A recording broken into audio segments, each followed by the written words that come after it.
Assalamualaikum warahmatullahi wabarakatuh. Perkenalkan, nama saya Novi Ariyanti dari Prodi Pendidikan Matematika semester 5, NPM 1812525, mata kuliah Pengelolaan Pendidikan. Di sini saya akan menjelaskan tentang pengelolaan peserta didik. Pengertian pengelolaan peserta didik. Secara etimologi, peserta didik adalah anak didik yang mendapat pengajaran ilmu.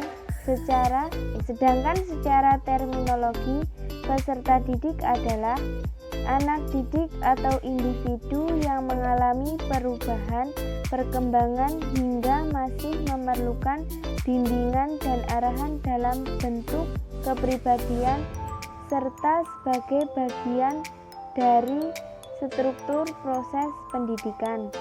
Dengan kata lain, peserta didik adalah seorang individu yang tengah mengalami fase perkembangan atau pertumbuhan baik dari segi fisik dan mental maupun pikiran. Ciri-ciri peserta didik ada 3. Yang pertama, kelemahan dan ketakberdayaan. Yang kedua, berkemauan keras untuk berkembang. Yang ketiga, ingin menjadi diri sendiri atau memperoleh kemampuan. Lanjut yang ke B, aspek atau kebutuhan peserta didik. Kebutuhan peserta didik adalah sesuatu kebutuhan yang harus didapatkan oleh peserta didik untuk mendapat kedewasaan ilmu. Kebutuhan peserta didik tersebut wajib dipenuhi atau diberikan oleh pendidik kepada peserta didiknya. Menurut buku yang ditulis oleh Ramayulis, ada 8 kebutuhan peserta didik yang harus dipenuhi, yaitu yang pertama, kebutuhan fisik, yang kedua, kebutuhan sosial, yang ketiga, kebutuhan untuk mendapatkan status, yang keempat, kebutuhan mandiri, yang kelima, kebutuhan berprestasi, yang keenam, kebutuhan ingin disayangi dan dicintai, yang ketujuh, kebutuhan untuk curhat. Yang pertama yaitu kebutuhan fisik. Pada masa perkembangan inilah seorang pendidik perlu memperhatikan perubahan dan perkembangan seorang didik, karena pada usia ini seorang peserta didik mengalami masa yang penuh dengan pengalaman. Yang kedua, kebutuhan sosial.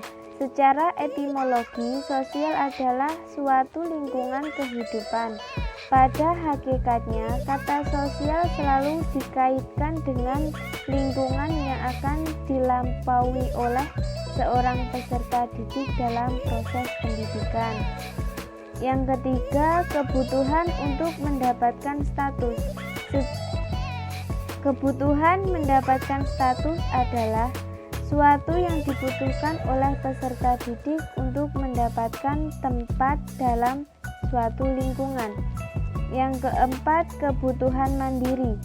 Ketika seseorang peserta didik telah melewati masa anak dan memasuki masa keremajaan, maka seorang peserta didik perlu mendapat sikap pendidik yang memberikan kebebasan kepada peserta didik untuk membentuk kepribadian berdasarkan pengalaman.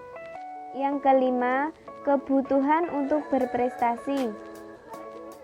Untuk mendapatkan kebutuhan ini, maka peserta didik harus mampu mendapatkan kebutuhan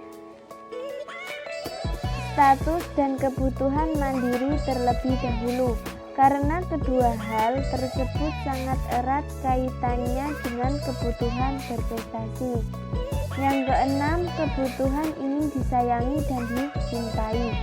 Kebutuhan ini tergolong sangat penting bagi peserta didik karena kebutuhan ini sangatlah berpengaruh akan pembentukan mental dan prestasi dari seseorang peserta didik. Yang ketujuh, kebutuhan untuk curhat. Ketika seseorang peserta didik menghadapi masa pubertas, maka seorang peserta didik tersebut telah mulai mendapatkan problema-problema keremajaan. Untuk selanjutnya, poin C, dimensi-dimensi peserta didik. Pada hakikatnya, dimensi adalah salah satu media yang dibutuhkan oleh peserta didik untuk membentuk diri, sikap, mental, sosial, budaya, dan kepribadian di masa yang akan datang atau kedewasaan. Adapun ketujuh dimensi tersebut ialah dimensi fisik, dimensi akal, dimensi keberagamaan, dimensi akhlak, dimensi rohani, dimensi seni, dimensi sosial. Dimensi fisik atau jasmani. Fisik manusia terdiri dari dua unsur, yaitu unsur biotik dan unsur abiotik. Manusia sebagai peserta didik memiliki proses penciptaan yang sama dengan makhluk lain seperti hewan. Yang B, dimensi akal, yaitu akal yang merupakan kemampuan menerima yang dapat dikembangkan oleh manusia. Yang C, dimensi keberagamaan.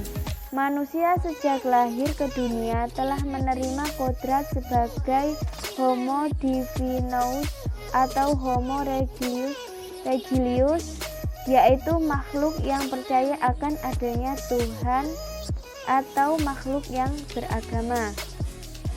D, dimensi akhlak.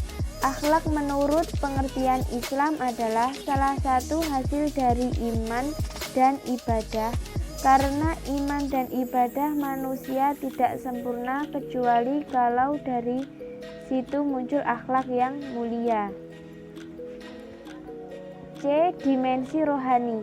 Tidak jauh berbeda dengan dimensi akhlak. Dimensi rohani adalah dimensi yang sangat penting dan harus ada pada peserta didik. F, dimensi seni. Seni merupakan salah satu potensi rohani yang terdapat pada diri manusia, sehingga seni dalam diri manusia haruslah dikembangkan. G, dimensi sosial. Dimensi sosial bagi manusia sangat erat kaitannya dengan kehubungan golongan, kelompok, maupun lingkungan masyarakat. Lingkungan terkecil dalam dimensi sosial adalah keluarga, yang berperan sebagai sumber utama peserta didik untuk membentuk kedewasaan. Di dalam Islam, dimensi sosial dimaksudkan agar manusia mengetahui bahwa tanggung jawab tidak hanya diperuntukkan pada perbuatan yang bersifat pribadi maupun perbuatan yang bersifat umum. Lanjut poin D, tingkat inteligensi peserta didik. Secara bahasa, inteligensi dapat diartikan dengan kecerdasan, pemahaman, kecepatan, kesempurnaan sesuatu atau kemampuan.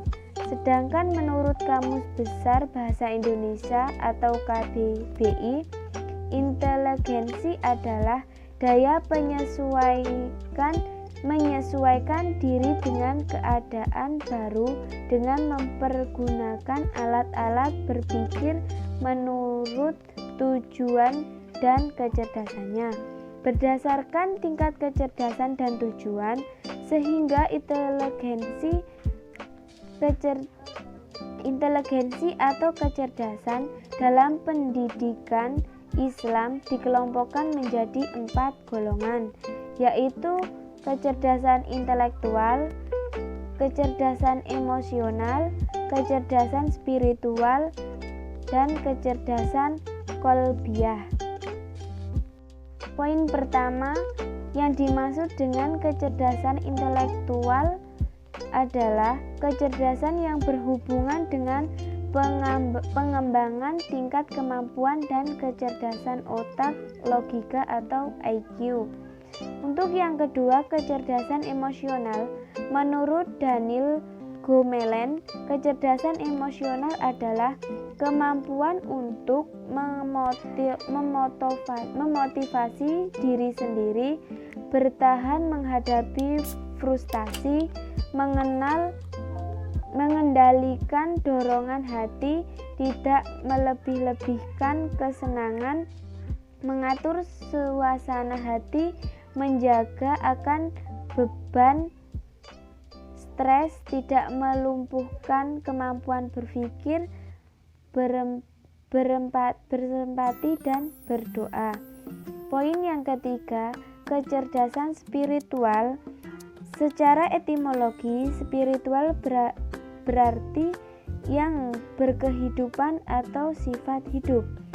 Kecerdasan spiritual pada diri manusia berorientasi pada dua hal, yakni berorientasi kepada hal yang bersifat duniawi dan agama. Poin yang keempat, kecerdasan kolbiyah. Secara etimologi, kolbiyah berasal dari kata kolbu yang berarti hati.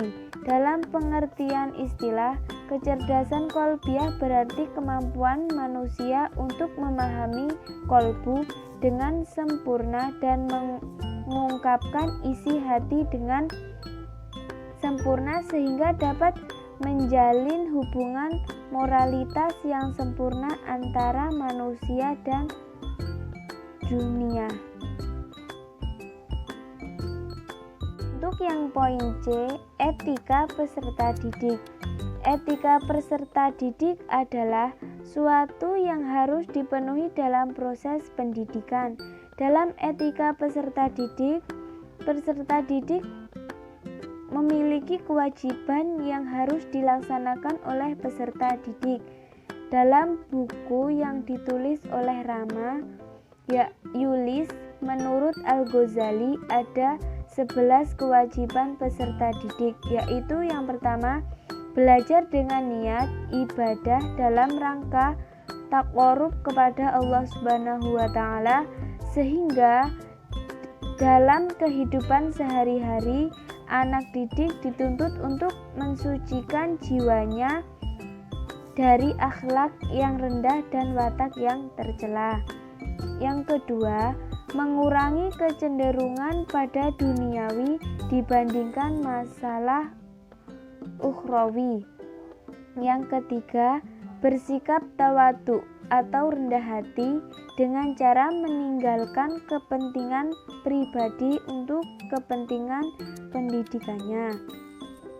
Yang keempat, menjaga pikiran dan tantangan yang timbul dari berbagai aliran. Yang kelima, mempelajari ilmu-ilmu yang terpuji, baik untuk ukhrawi maupun untuk duniawi.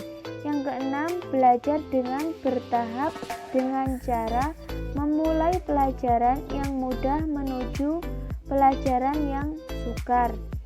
Yang ketujuh, belajar ilmu sampai tuntas untuk kemudian hari beralih pada ilmu yang lainnya, sehingga anak didik memiliki spesifikasi ilmu pengetahuan secara mendalam. Yang kedelapan, mengenal nilai-nilai ilmiah atas ilmu pengetahuan yang dipelajari. Yang kesembilan, memprioritaskan ilmu diniyah sebelum memasuki ilmu duniawi. Yang kesepuluh, mengenal nilai-nilai pragmatis bagi suatu ilmu pengetahuan, yaitu ilmu yang dapat bermanfaat dalam kehidupan dunia akhirat. Yang ke-11, anak didik harus tunduk pada nasihat pendidik. Agar peserta didik mendapatkan keridhaan Allah Subhanahu wa taala dalam menuntut ilmu, maka peserta didik harus mampu memahami etika yang harus dimilikinya, yaitu peserta didik hendaknya senantiasa memberikan hatinya sebelum menuntut ilmu. Tujuan belajar hendaknya ditujukan untuk menghiasi roh dengan sebagai sifat keutamaan. Yang selanjutnya memiliki kemauan yang kuat untuk mencari dan menuntut ilmu di berbagai tempat. Yang selanjutnya, setiap peserta didik wajib menghormati pendidiknya. Dan yang terakhir, peserta didik hendaknya belajar secara sungguh-sungguh dan tabah. Sekian yang dapat saya sampaikan. Apabila dalam penyampaian saya terdapat banyak kekurangan dan kekeliruan, saya mohon maaf. Saya akhiri, wallahu wafiq ila aqwamit thoriq. Wassalamualaikum warahmatullahi wabarakatuh.